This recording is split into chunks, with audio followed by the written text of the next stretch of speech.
Start. It's 3:30. We have about 90 people. Hello, everyone. Today we are discussing art in India. It's a huge subject and almost impossible to cover in an hour, and also very, very diverse. So this is merely an introduction to the diversity of art that India has. And without much ado, I'd like to introduce our expert speaker today, Cmos Srivasa. She's an art historian, a cultural theorist, teacher, and a designer. Her tryst with the world of art spans more than 2 decades. She is qualified with a BA in Fine Arts from the University of Delhi and a master's in the history of art from the National Museum Institute in New Delhi. And she's done an MPhil in Indian Arts, Crafts and Aesthetics from the Jawaharlal Nehru University. Seema has also taught art in the College of Art, University of Delhi, the National Museum Institute of History of Art, Conservation and Museology. She regularly hosts a lecture series on Indian art and architecture for overseas students. In her passion to impart knowledge and curate unique cultural experiences for connoisseurs, Seema also conducts museum visits, heritage and art walks, and craft experiences in collaboration with and for prime travel companies. So today we have Seema with us, and over to you, Seema. We'll have a Q&A at the end of the presentation. So I'll hand over to Seema now, who will start with the introduction. Over to you, Seema. Thank you, Loveleen. Hello, everyone. It's such a pleasure to get this opportunity today to share some of the aspects of Indian art, as Loveleen said. And that's so true. It is so diverse and it is so vast that definitely we'll need thousands of webinars to actually cover it all. But I have a little bias. I have some favorites.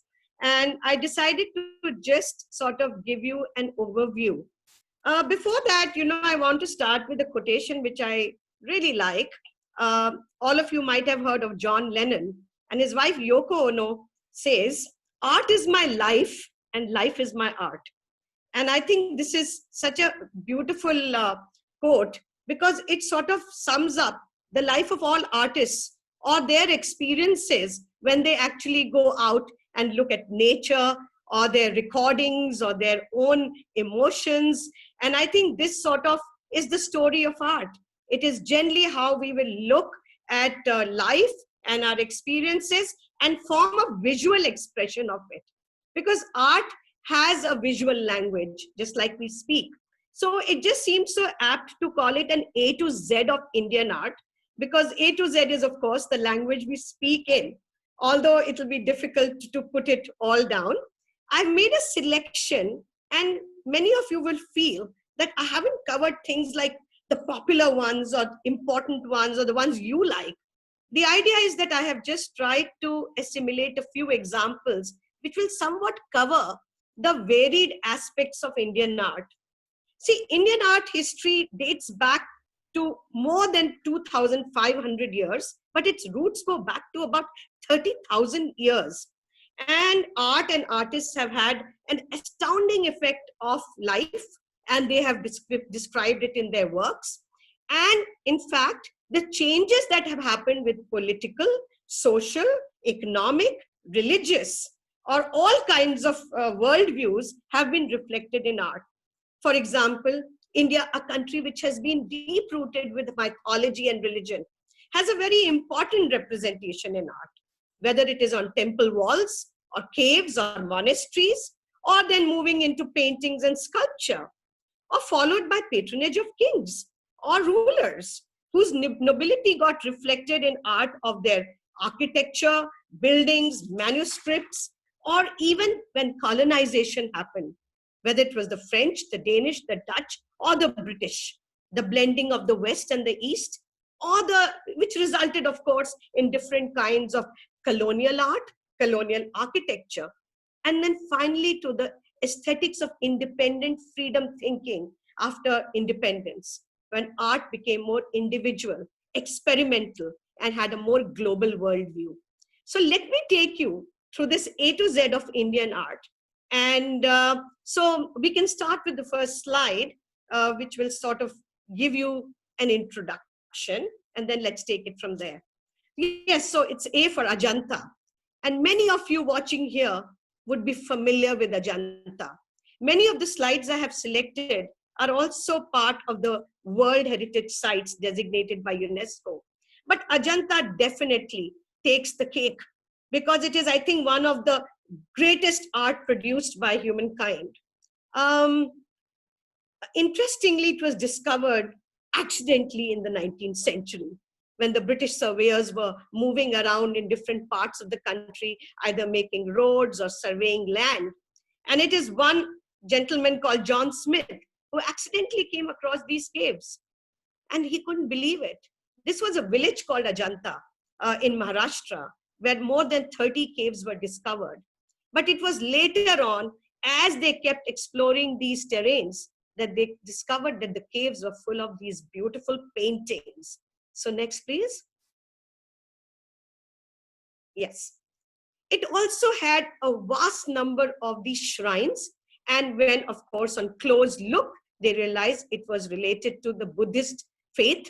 Many of them were monasteries or viharas where monks generally rested or they prayed, and there were some stupas, but these were rock-cut structures. It is quite amazing to think about the 2nd century before Christian era actually cutting out and carving out of stones. And just look at the picture. You can actually see the images of Buddha or the Bodhisattva or the saints in high relief with a very lyrical, masterly quality of line work. And that was something which makes this work completely sublime in its execution. But what was the joyous part was when we look at the next slide. The next slide, please. Oh, yes. One favorite of mine, the emotive quality. Mahaparinirvan, meaning the final demise of Buddha. This is one of the many high relief works which are carved here. Imagine these workers did not have modern tools. They had not gone to art schools. They were just actually exteriorizing their emotions or their reverence to the faiths that they followed in these images. Highly carved out. Look at the brows, the sharpness of the brows, or the beautiful, meditative, deep, thoughtful eyes. Of course, in this point, it is the last departure. So it's full of pathos. What a beautiful, marvelous piece of sculpture over here. Next, please. Most of you might have seen this. I remember I have childhood memories of looking at these on posters about travel to India or the postage stamps that came about. And what is interesting is that this is the symbol of the golden age of Indian painting, the Ajanta Murals. Murals, of course, paintings which were done. Interestingly, because they were in the deep confines of caves, they have been maintained and found in pretty decent condition. Of course, later they were restored as well. This beautiful one of the Avalokiteshwar, it is one of the Bodhisattva, that is a person who desires to become like Buddha. And this one is full of compassion. The canonical texts were very much based, the image is based on canonical texts. By this time, a lot of artists and workers and craftsmen were following canons, iconographic canons. And you can see that. And there are these beautiful Sanskrit phrases about Roop, Bhed, Praman, Lavanya, which means form and the division of the form and the balance and grace and beauty. Look at the arched brows, look at the half-closed eyes, and look at that little tilt of the head with the most beautifully embellished headgear. This is also a very important reflection of patronage of the time. Most of these were actually under the patronage of the kings. Harisena was the king who was actually a great Buddhist follower. And he's the one who, interestingly, patronized these artists and took care of them while they beautified these caves from within. Next, please. an amazing one. And here, I don't want to sound politically incorrect, but look at the color, the complexion. This gives us a great idea. Art is a reflection of a lot of knowledge about the time. People and Buddhist monks and travelers were traveling from different parts of the country and even from outside. Some were dark skinned, some were medium skinned, some were fair skinned.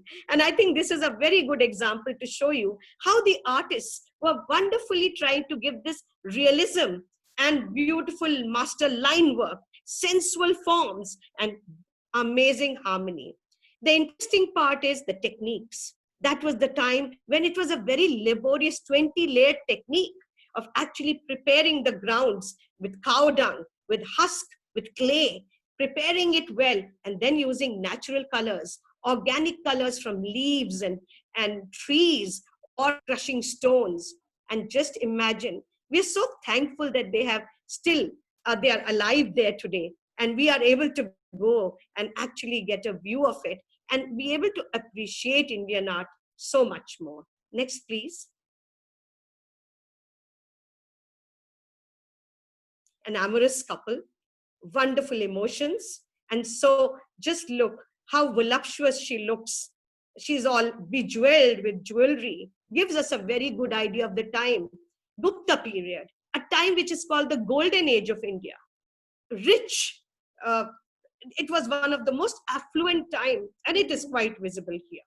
Next, please. It was a wonderful narrative of coronations, narrative of the time when the women arrived into the maids arriving into the courts. And I think it was like a continuous narrative. The artists loved the storytelling. And I think that is the most amazing part. Look at the brightness of the red color. The red color coming actually from hematite, which was used a lot, mixed with other kind of minerals at that particular time. So Ajanta, of course, has a great sense of color and masterful technique of, I would say, the rendering of the body and the form, etc. Next, please. One more, not in a very good shape, but many caves, of course, have got exposed to light, so they are not of that great quality. Next, please.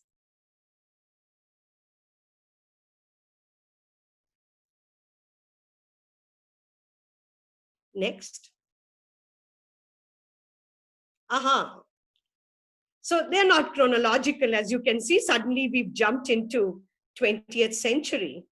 And this is Amrita Sheirgill. On the right, you see her photograph. Modern, bohemian, very, very a major extrovert. And there she's done a self-portrait of hers. She can be called the female pioneer of modern Indian art and often recognized as India's Frida Kahlo. She spent a great amount of her time at Paris, studying at the École des Beaux-Arts, where she was trained at the time, highly influenced by the Impressionists. In fact, she owned a Cézanne herself. And she loved the whole idea of the Western palette, and she learned to work in the academic style. But when she travels back to her hometown in India and goes into the mountains to the hills of Shimla, where her dad used to reside, that is where she started mingling with the locals. She got intrigued with the commoners. She was intrigued by their nature, by their temperament, simplicity. She decided to travel through India. Next, please. And she travels to India. She travels to Punjab in the north. And just look, she reflects their temperaments, their inner emotions, and she exteriorizes them through these simple kind of pictures. The ones who know maybe about art or have seen world art, she's highly influenced by people like Modigliani, where you see these contours and flat color encompassing these contours.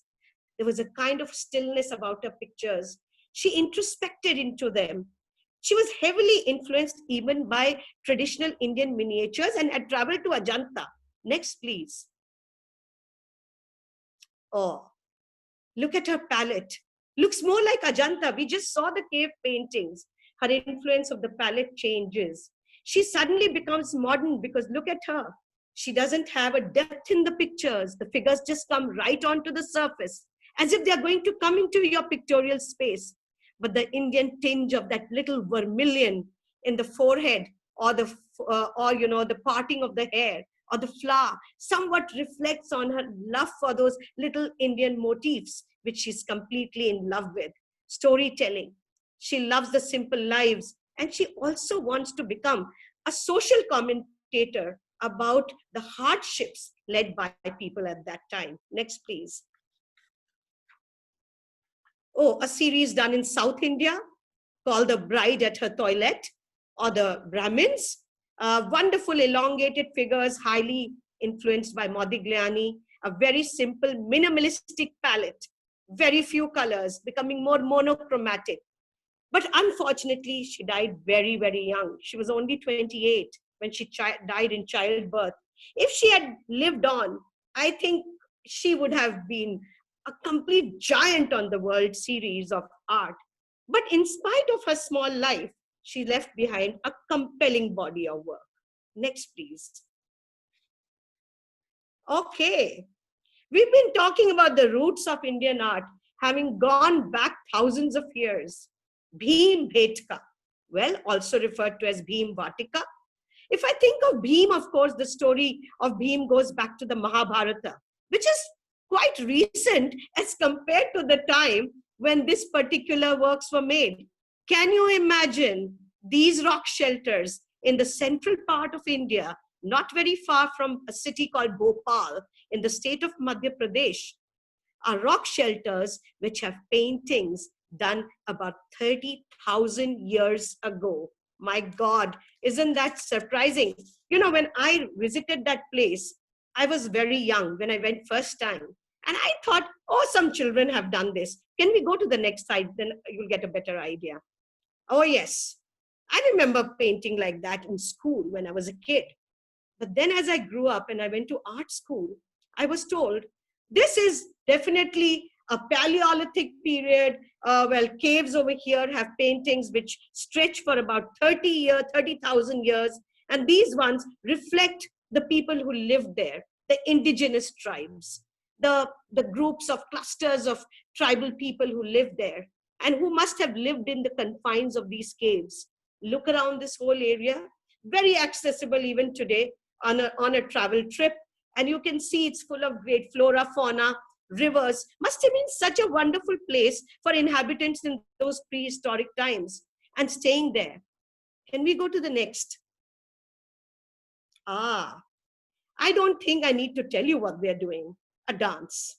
And mind you, if you get a chance to go to this place even today and visit the tribes over there, they still perform these kind of dances, rejoicing. Look at them sort of in a choreographed way. They seem to be merry, happy, though they look very naive in its pictorial technique, but they sort of completely emote the essence of the storytelling, the passionate lives of these people and them living in groups and clusters.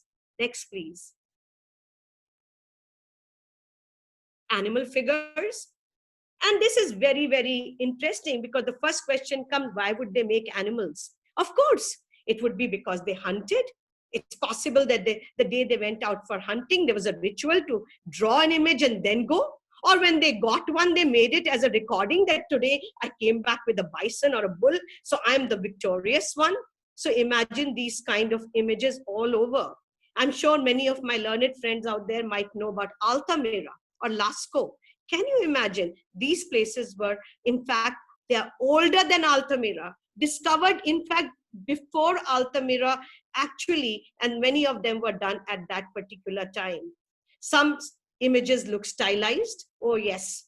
Oh, God. Can this be a procession? Well, most Indians would know this. When there's a wedding, the bridegroom might go on a horse. Could this be a wedding procession? No, but I see loads of horses. Could they be going for a battle? Or are they coming victorious from a battle? Look at the images. Graphic style. Style is very graphic.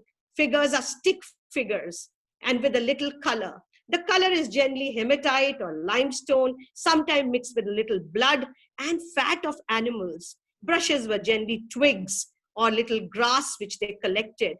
But this tells you a vast story about the life of these people, how they lived in groups. Can you imagine? There are these wonderful images of them cooking, hunting, dancing, even picking up honey, collecting honey. So, of course, done through different periods, very cleverly done in caves so that the initial ones are still there. So you can actually look at them in a transitional way. Something sensuous about them, something sacred about them, and something spiritual about them. That would be to do with the rituals related to it. Next, please.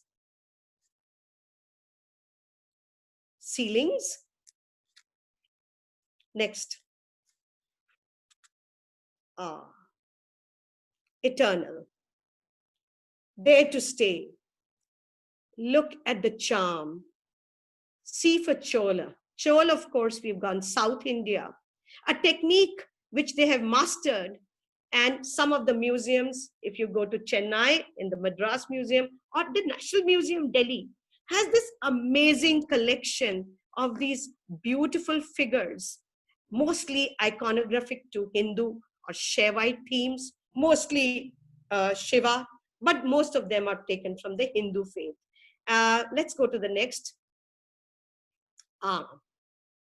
Bronzes, and these were basically called sort of more, I would say, portable ones. Every temple would have stone sculptures, but in times of festivals, times of special days, these sculptures were dressed up with silks and robes and carried on these kind of wooden pedestals. Look at the image on the left. That's Parvati or Uma, Shiva's wife or consort. And just look, you can see the four groups on which they would have actually carried her through the village. These would be spectacles where everybody would try to get a look and pay their reverence. On the right, of course, the king of dance, Nataraja, Shiva, when he sort of his third eye opens and he's ready to rock the world. How wonderful when dance, emotive aspects of the character of Shiva in his Nataraj form are all exteriorized here with the Sire Pardu or lost wax process. A lot of them are done. Can we go to the next, because I can show you the details of how beautifully they were carved. Imagine, made with beeswax, covered with clay, then left with some holes, and the wax is sort of lost and the molten metal poured in. It was generally copper and a little tin. Copper was not even found in India. So Chols were really rich because they were bringing most of the copper from Sri Lanka, which of course at that time was not Sri Lanka, but an island connected to the Indian subcontinent. Look at the way the hair is shown. All these kind of details, bringing out the joy of these portable and elegant, sensuous, sublime sculptures. Next, please. But the origin of bronze sculptures goes to this one. If you are at the National Museum, never miss the chance of seeing it in the Delhi National Museum. Looking at it, yes, I think most of you can see she's a girl, but she's been called the dancing girl. That was the name given by E. Mackay, who discovered her in 1926. Discovered in the first of the civilizations known to man, Indus Valley civilization. A large part of it is now in Pakistan, and the rest of it, of course, in India. During partition, literally, there was a division of artifacts, and I'm so happy this one has come over here. She looks tall. Can you imagine? This sculpture is only about 4 inches tall. 4 inches. And look at the details. She's called dancing girl just because of the stance. She's a girl. We can see that from her physical attribute. My God, the person who made this did not go to study at an art school. But what a wonderful sense of showing her amazing body, showing her modeling, her youthful charm, and her fashion. Art is a reflection of fashion and society. Look at her coffer, her headgear, how beautiful and elaborate it is. Look at her attitude, and also gives us an idea. Look at her thick lips. Could she have been a Dravidian? Could she have been somebody with a lineage from Africa. And just look, she's wearing a necklace. And the stance, of course, has a little bit of a kind of a bend, which would have given her the name of Dancing Girl of Mohenjo-Daro, one of the most famous icons of the Indus Valley civilization. Next, please. And compare it to this one. This one, of course, comes much later. And this is also another form of carved womanhood. This one is called the Didarganj Yakshi. Yakshi is an interesting word, and I'll just tell you very quickly what it means. When Indian iconography and images were made, Yakshi was a word generally connected to guardian figures or spirits who were spirits of fertility or trees. And this one was found near Patna in the eastern part of the country. And what we noticed on the first look is she's so polished. She's so voluptuous. Look at her body. And we can understand that the Shilpin or the craftsman, while making it, was following some of the canons of showing a very, very fertile woman. Fertility, of course, shown with her bosom. And look at the amount of jewelry she wears. This is a great resource material when people are studying about Indian costumes, because she's wearing a lower inner garment called Antarvasak, which actually has a little kind of a trunk aspect in the front. That's why it was aped from the elephant. And she's wearing a lot of jewelry.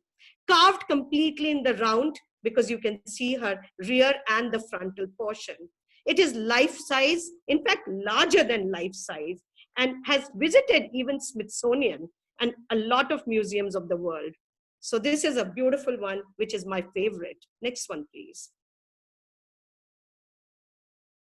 We cannot move ahead without talking about another rock-cut cave in Elephanta.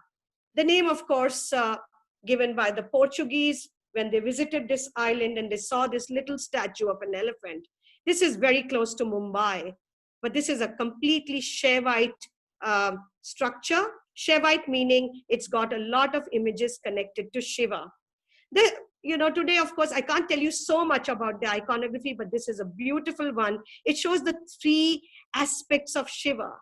It shows his aggression, his grace, and his impassive attitude as the destroyer, preserver, or creator. This one is an eternal image of life, the continuance, and its end. And that's why it is referred to as the Sadashiv Trimurti.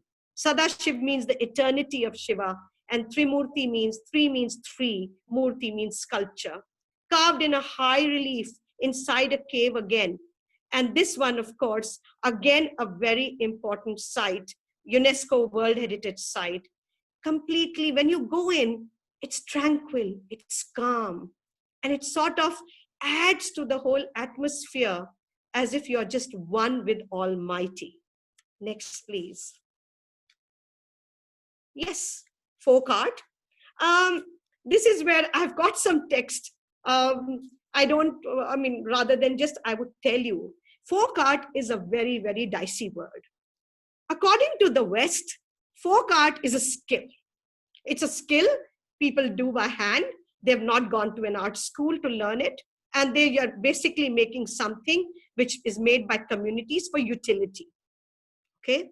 And this is where I disagree. And that is the reason I'm including folk art in today's Indian art scene. Because traditionally, Indian art was only art done by craftsmen or done by people who lived in villages or in clusters and groups. And they were not only making things which were for utility, it was connected to their aesthetics and rituals as well. So next slide, please. It was connected to their lives. And I have there three, which are very interesting. On the top left, what is a beautiful representation, a naive representation of life around their jungles. Just look at that. How can anyone just call this a folk art? I mean, just a piece of skill. It requires so much of understanding of a different kind, which these artists had. They were naive, but they had been continuously living in this kind of tradition. There was storytelling. The one on the top right is something which is dear to me. because it comes from my village. This is from Madhubani in Bihar. And when I got married, I have one which is similar to this, which is generally a picture made on the wall of the house about a bridegroom and bride getting married, as you can see them there. And all the witnesses to their wedding, whether it's the sun, the moon, nature, all the gods are blessing them. It's a picture called Kohbar. And Kohbar is basically a room where all the rituals related to wedding happen. These were generally done on walls. And so they remained something like what was called folk art. But in the 50s and 60s, a lot of them were promoted onto paper and cloth and are now part of great museums all over the world. The one below it, a Pattachitra from Odisha, which is again on the eastern part of the country, showing narratives of epic tales of heroes or of kings or mythological figures. They are generally filled with mystic beliefs. There's a storytelling, but there is also a ritualistic aspect. There's a kind of cleansing while you do it. There's a kind of a catharsis when you do it. Also, these storytellers used to travel from one place to the other. So the one you see at the bottom was the one done on paper or cloth, which was rolled like a scroll, and it became like a traveler storytelling from one village to another. Because that was a time there were no televisions, there was no cinema, and this was the only way when stories about epics and mythology could be communicated to people. Next, please. Terracotta, clay.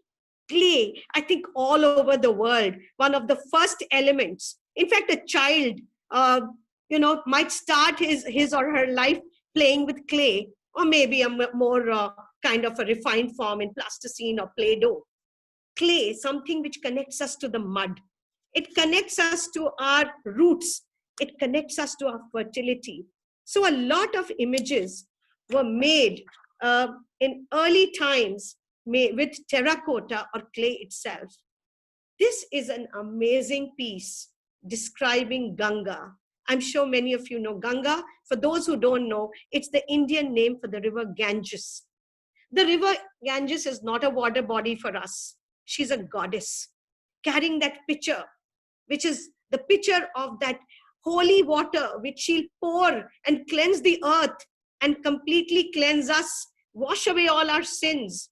And here she's seen on this mythical beast, because she comes on a makar, which is a kind of a hybrid beast between a crocodile, an alligator, some kind of a mythical beast. And just look at her, voluptuous, fertile. Her drapery has been so beautifully shown as if she's just coming out of the water. It looks wet look completely. And these 7 feet terracotta figures of not only Ganga, but her sister Yamuna are both kept and situated in the National Museum in Delhi. But a wonderful example of how far something so basic like clay could be taken to this elevated and sublime level. Next, please. I've been talking about folk art. This is called Gond art. Gond, actually, this is a tribe, again from the central part of India. They live in jungles. And one of the biggest fear I think they have is of animals. They were always scared. I mean, this is such a natural thing to happen. So what would they do? They started revering animals. They started praying, actually praying images which are of gods of animals like snake god and lion god and creatures. And they would also celebrate life around them, keeping in mind the circle of life. Look at the body. It has got wonderful patterns. It's got wonderful textures. Where did they get this inspiration? Can we go to the next one, please? These are some images of the tribe people themselves. Look at their body, tattooed with amazing patterns. Body markings have been seen all over the world. In fact, for me, this is art. Body art. Oh, it's so fabulous. It's a kind of a branding. So again, someone can just say, oh, this is a branding, just like you brand a cow. Sorry to say that. But this is a branding because she's a young girl. She's not married. the right side, okay, an adolescent man who's to be married or has become the leader or chief of the village. But this was taken to another level by looking at themselves, because art is always a reflection of you yourself. And so they must have looked at their body and got an idea of embellishing those images of Gond art using the same kind of patterns which they had on their body. Next, please. Okay, it should be on everyone's bucket list. Hampi. Once in their lifetime to go and see, when in 1500 AD, the most amazing urbanization, a cosmopolitan city. It was a city, a land of boulders, one of the second largest cities in the world at that time, after Beijing, which was Peking, of course, at that time.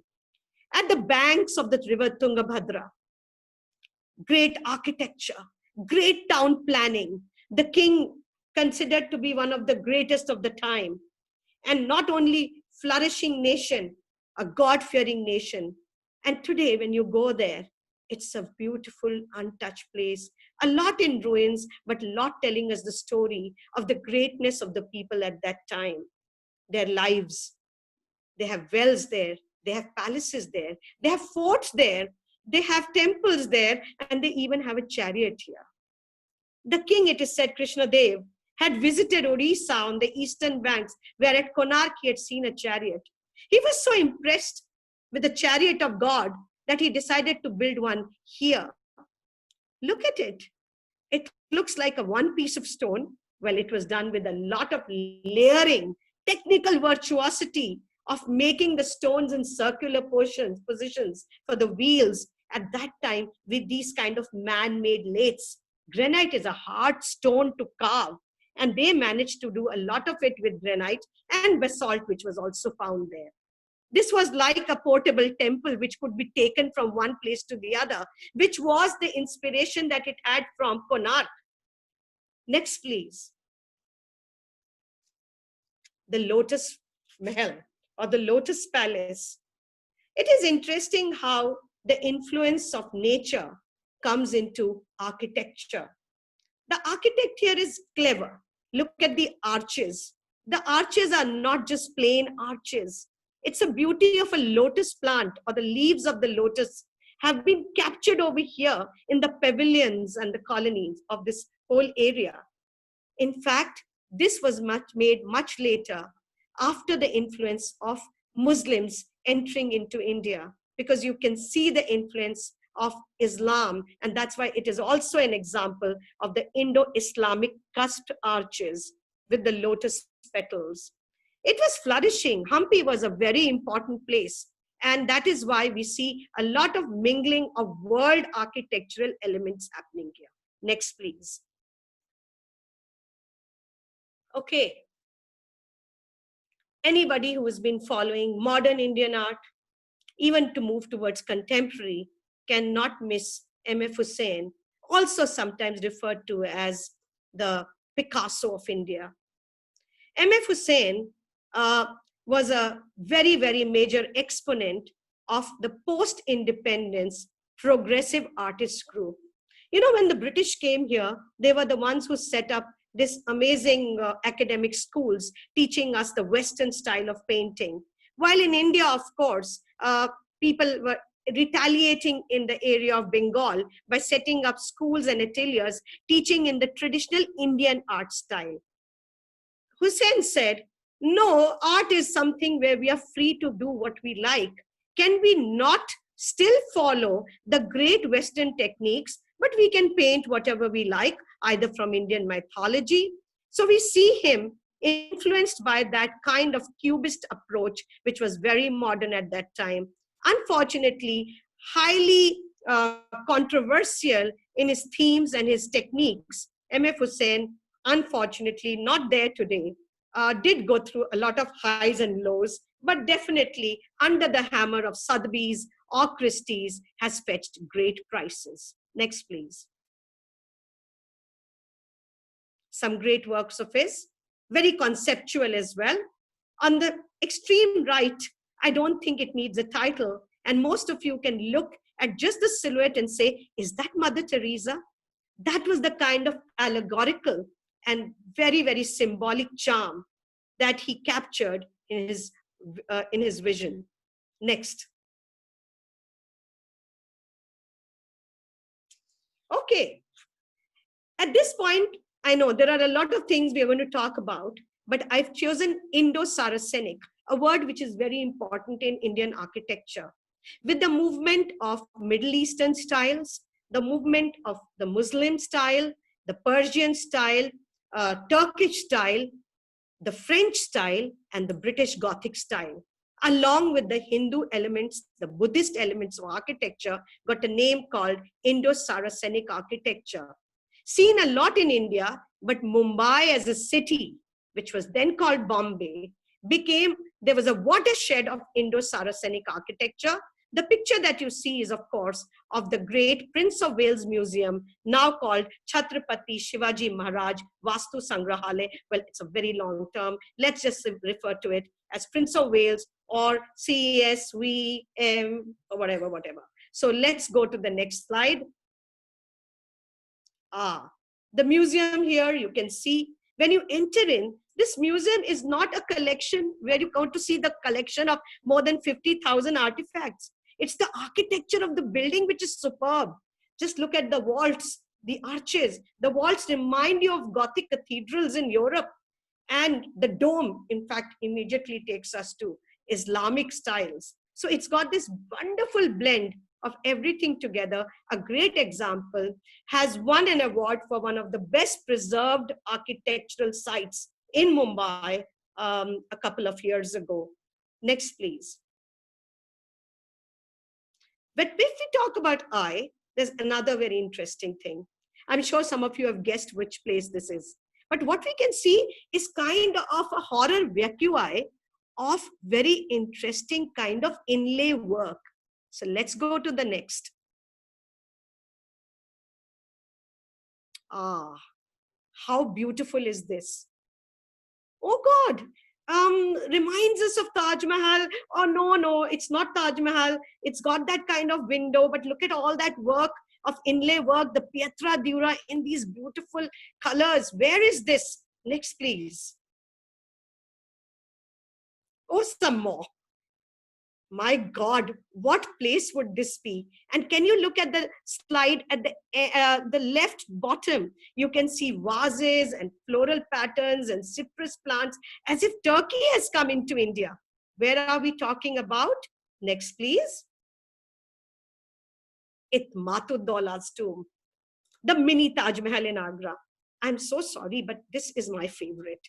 I mean, if I go to Agra, I know we all have to go to the Taj, but I definitely like to go and take a sneak peek at this one.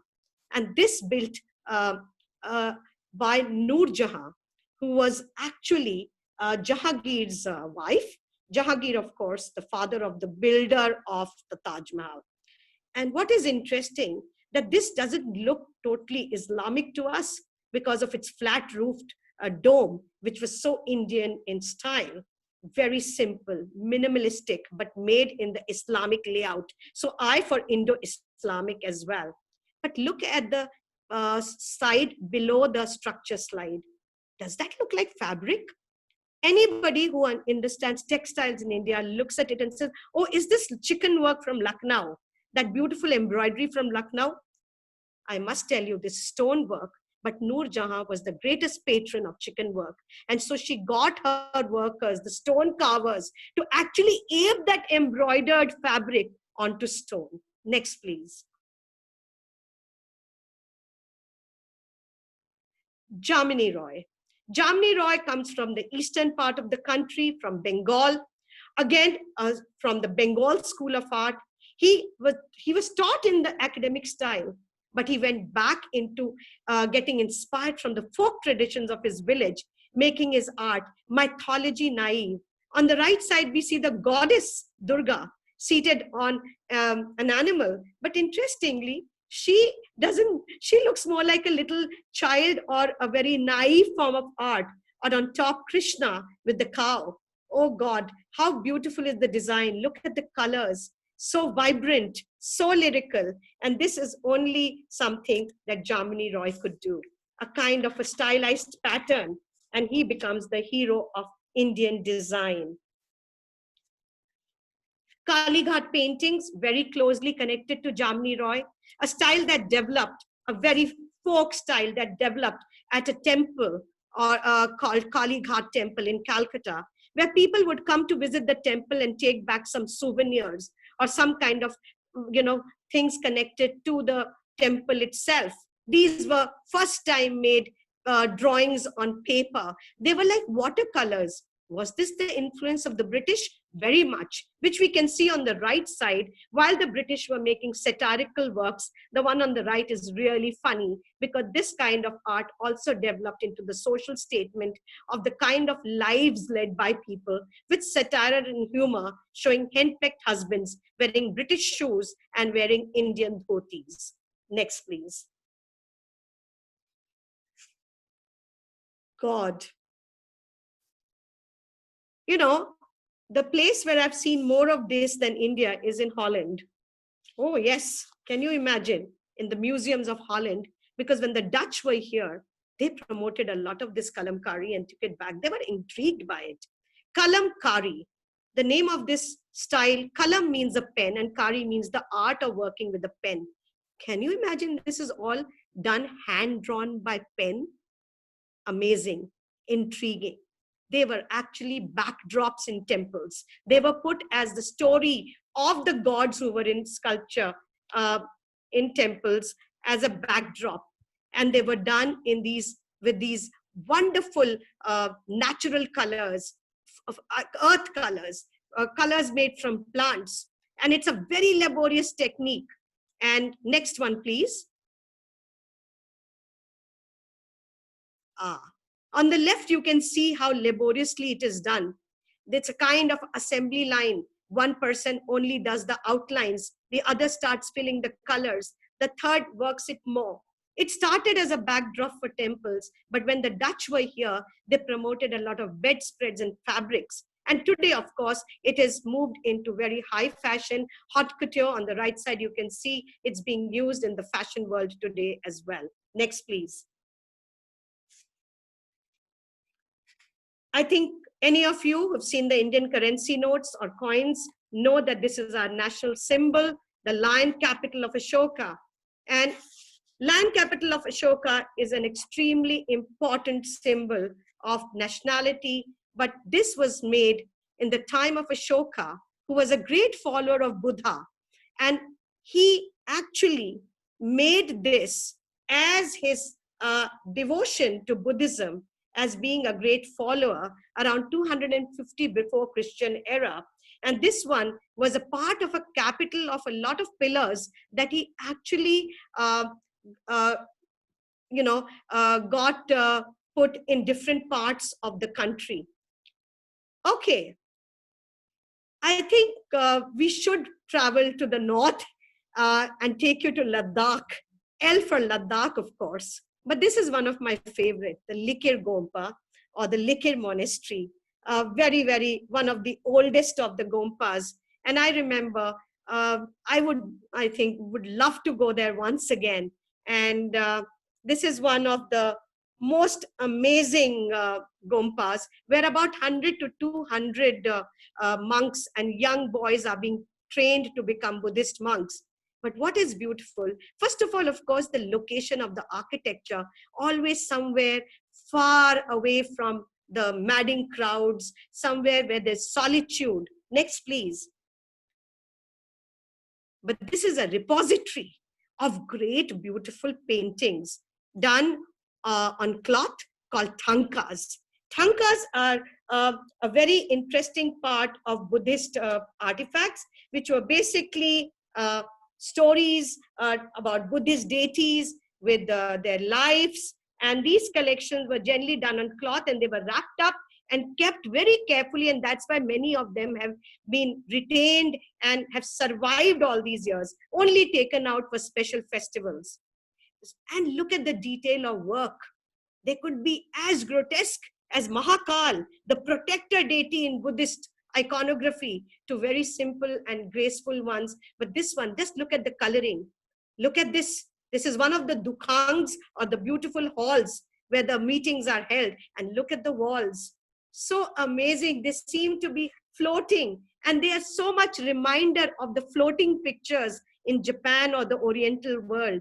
And this is something which is a treasure trove for us, especially in the mountains in the northeast and the north of the country. Next, please. Yes. Carving a sculpture is fine. Carving out of rocks in a small size is fine. But imagine a monolithic rock, such a big one, and being carved into shrines, which are actually referred to as rathas or chariots, down south near Chennai, in a place on the coast called Mahabalipuram or Mamallapuram, as the name of the great king of the Pallavas called Mamalla, a great follower of the Mahabharata. And he actually makes it like a little sketchbook. You go to this town and you think you're in a town which is got the epic story of the Mahabharata right there, all incised and carved out of granite boulders for you. So here you can see, yes, the details of the shrines. On the left, of course, such a beautiful bull. And this is the iconic one. This is the one which everybody wants to visit. It is kind of a theater. It's kind of a whole drama happening of the river coming down, while it's called the Bhagirath's penance or Arjuna's penance, when a man performed 1,000-year penance to, in desire for the river Ganges to come down. Right in the center, you can see that fissure. And it's actually from there, when on a rainy day, water does come down, it actually becomes a kind of a theatrical opera with more than 150 sculptures all over. You must be wondering, what is M about this? This is the beginning of a very important genre of Indian art called miniatures. The word miniature means small. It began with these images in 11th century, which were just about a few inches and done on palm leaves. These were not done on paper. And these palm leaf paintings were done with chants, and these were done as kind of relics for keeping in the actual temples of the Jains or the Buddhists. And then gradually, of course, it sort of developed when the Mughals were here. The coming of the Mughals, please remember, was a great development of a wonderful synthesis of an outside world art with the Indian art. And especially at the time of the great King Akbar, and to follow with a few next kings, who were very endorsing to the Indian style. But these miniatures were not only small. Look at the detail. This one especially, called Patshanama, which is from the story of Shah Jahan, the builder of the Taj Mahal. They were detailed, they were intricate. The kind of detailing was so intricate, delicate brushwork, and they were very graceful. The colors, usage of gold leaf. And what was interesting, they were autobiographical. They were like memoirs. That's why they are called Nama. Nama means the story of that king. And then, of course, this one is a beautiful one.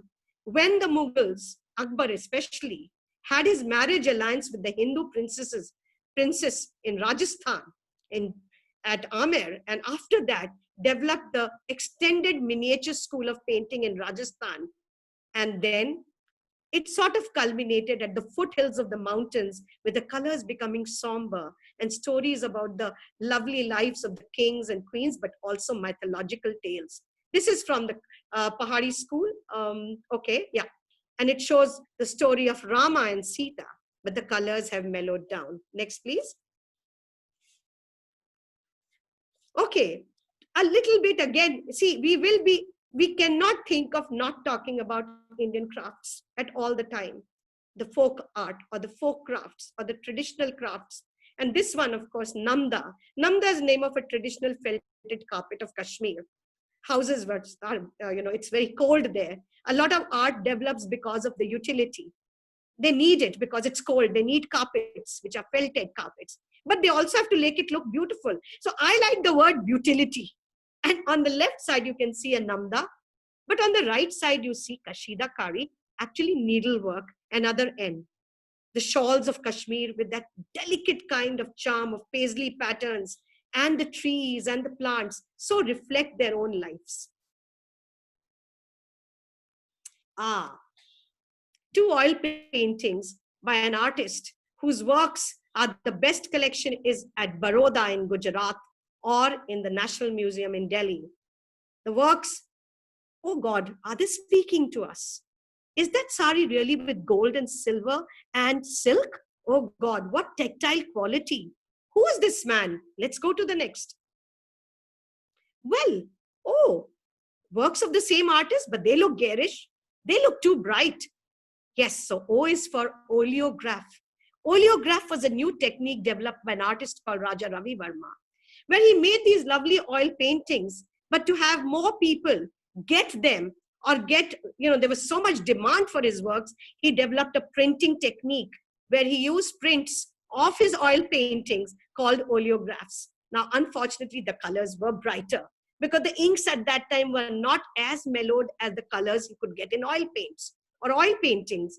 So the British referred to it as bazaar art or calendar art. Gods, goddesses, bright colored ones. I remember we had one at home, a beautiful one.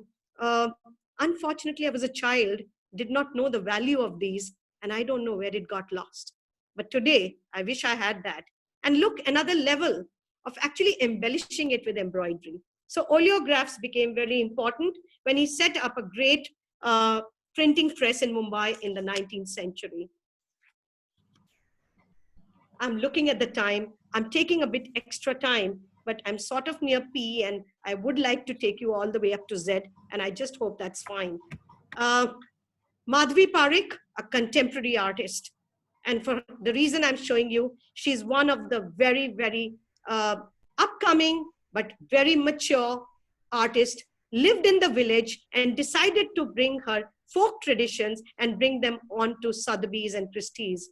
Her works are at most of the international galleries all over the world. Look at her. She uses themes from Christianity, the Last Supper, the death of Christ. But just look, she sort of brings them with a lovely touch of her Gujarati back roots from her village. And Madhvi Parikh is a big name in modern and postmodern art. Any visitors to Delhi would have seen this particular structure, Coatl Mosque. The reason for showing you is this, not because I didn't know what else to show you with Q, but this is one of the very iconic places because it's one of the first of the true mosques made in India, built on a Hindu temple site. But this is what I wanted to show you. The most amazing pillars, which are witness to the Hindu temples that existed there. The Muslims, of course, just removed and denuded and defaced all the images because it would have been a blasphemy to keep images. But these pillars had nothing much of imagery except patterns on it, which they did not at that time fathom what it was all about. Of course, that's the essence of Hindu art. The artist who creates this, his name is right there, Rabindranath Tagore. Everybody knows of him as being a literati, the man who writes, whose masterpiece is the Gitanjali, for which he gets the Nobel Prize. And he writes our national anthem too. But this was an art which he just he started by only doodling. He used to write and he made mistakes, he would scribble them out. They were called erasures. And gradually he realized he used to create these monstrous images, which had introspection, melancholy, intuition, and pathos.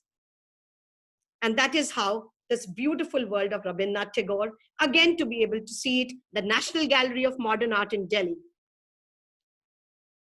An artist, very difficult to reach his level, Raza, a great friend of Hussain, part of the progressive artist group, unfortunately died a few years ago, spent his life in Paris. The reason for going abroad was that he was thinking much faster than the way India was thinking. And he knew his ideas could only be appreciated more in the West at that time. But he never gave up the roots. He was always reminded of his colorful past in India. He was always reminded of those graphic works in the walls of his village home, and he kept bringing them back into his designs. Today, one of the highest works going under the hammer in any of the world auctions. Okay, imagine having a doily paper when you serve cake. Well, it's just a stenciled art. This was just a stencil for actually filling up color to make floor paintings. But gradually, this art from Mathura, which is not very far from Delhi, has become itself an art, which was just a framework to actually create art, has become art itself. Look at the amazing paper cutting work called Sanji Art. Again, an art which began from a ritual followed in temples, in the courtyards of temples, has become an art form in itself. Next, please. Next. A whole area of Rajasthan, considered one of the most important areas for the 200 wealthiest families, the Marwadi families, whether it is the Dalmias or the Boggarts, or to name many, having mansions over here, because this place called Shekhawati, a great area between Jaipur, Bikaner and Delhi, was also the hub on the silk routes and the trade routes. The houses were embellished with these beautiful wall patterns. They don't live there. It's a beautiful city with loads of these mansions covered with these amazing, marvelous paintings made with natural pigments, mansions. And the mansion itself, a form of art called Havelis. Mansions basically with lots of breeze and lets a lot of light in, called Havelis, a symbol of their wealth and their status. Next, please. I think one of the richest artists in the world, Taib Mehta, recognized in India, appreciated in India, but it is in New York a couple of years ago when this painting fetched 30 crores. Now, I wish I could tell you in dollars, but that maybe my friends or colleagues can help me a little later. Was very, very influenced by the riots of the partition in 1947. And his works had a lot of expressionism in them. He's highly influenced by the Western minimalists and expressionists, and he understands the importance of diagonals. So his works are always sort of having a lot of action in them. Another wonderful craft form, Tanjore, but more I would call it's a ritualistic, ornate form for making paintings which embellished homes and mansions of rich people in down south, made with pure gold leaf, as you can see in the little picture, using precious and semi-precious stones, and very iconic with the Indian Hindu mythology, but also a wonderful wealth of opulence is visible here. Next, please. Textile is something which is, oh God, I breathe textile. I love textile. Textile has been part of my life ever since I was a child. I've loved it. India, the thread connects with you when you're born and it goes with you when you're dead. And every region, because of its diversity, is full of wonderful textile. Here you can see the Calico Textile Museum on the top in Ahmedabad, which is a kind of a treasure trove of the collection from all over the country. And on the bottom left is the Sanskriti Museum of Textile in Delhi. These places have personal collections of these people who've loved the aesthetics, the patterns, the diversity, and the stories in these different kinds of traditional fabrics that we have. One of my favorite cities, and the palace over here. Most of Rajasthan has so many forts and palaces, but look at the wall here. It is absolutely stunning. What amazing workmanship, and visible today. The palace is embellished with these kind of wonderful collections of traditional forms of enameling and inlay work with a lot of influence from Belgian glass mirrors and Art Deco and Art Nouveau, and the princely glamour and royalty sort of reeks in it. Kolkata, Victoria Memorial. No, we are not in London, but yes, this was made especially as a important symbol when Queen Victoria passed on. But this is what I want to show you. It brought about a big collection with the British coming was of company paintings. Victoria Memorial has a museum which has the largest collection of company paintings, descriptions of the lives of the British in India, the lifestyle of the British, the Notch girls, the girls who entertained the British. It's more like a recording rather than anything else. It records their lives and their times. Next, please. I could not finish this slideshow without this most intricate, just look, intricate stonework, but this is utility. It's a well, it's a water well. The western states of India, Gujarat and Rajasthan have always had scarcity of water and they're hot. These kind of wonderfully choreographed graphic diagrams, which were three-dimensionally made, was to keep the area below always full of water.